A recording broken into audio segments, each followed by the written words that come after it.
BRICS கூட்டமைப்பின் புதிய உறுப்பினர். பிரிக்ஸ் கூட்டமைப்பில் 10வது முழு நேர உறுப்பினராக இந்தோனேஷியா அதிகாரப்பூர்வமாக இணைஞ்சிருக்காங்க.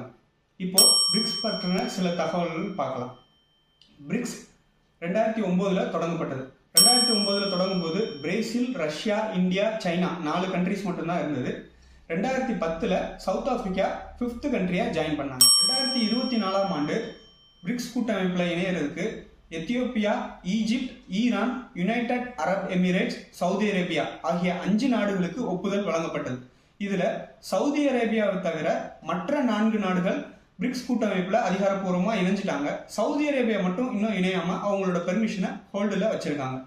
இதுவரைக்கும் பிரிக்ஸ் கூட்டமைப்பில் 16 உச்சி மாநாடு நடந்திருக்கு. 16வது உச்சி மாநாடு 2024 கசன்கிற பிளேஸில் ரஷ்யாவில் நடந்துச்சு. 17வது உச்சி மாநாடு 2025 வருகிற ஜூலை மாதம் பிரேசிலில் இருக்கிற ரியோ டி ஜெனீரியோவில் நடக்க இருக்கு. இப்போ பிரிக்ஸ் சம்பந்தமாக உங்களுக்கு ஒரு கேள்வி. பிரிக்ஸ் கூட்டமைப்போட அதிகாரப்பூர்வ வங்கியான நியூ டெவலப்மெண்ட் பேங்க் எந்த ஒப்பந்தத்தின் அடிப்படையில் எந்த வருடம் தொடங்கப்பட்டது? இந்த கொஸ்டினுக்கான ஆன்சரை கமெண்ட் செக்ஷனில் சொல்லுங்கள். தேங்க்யூ.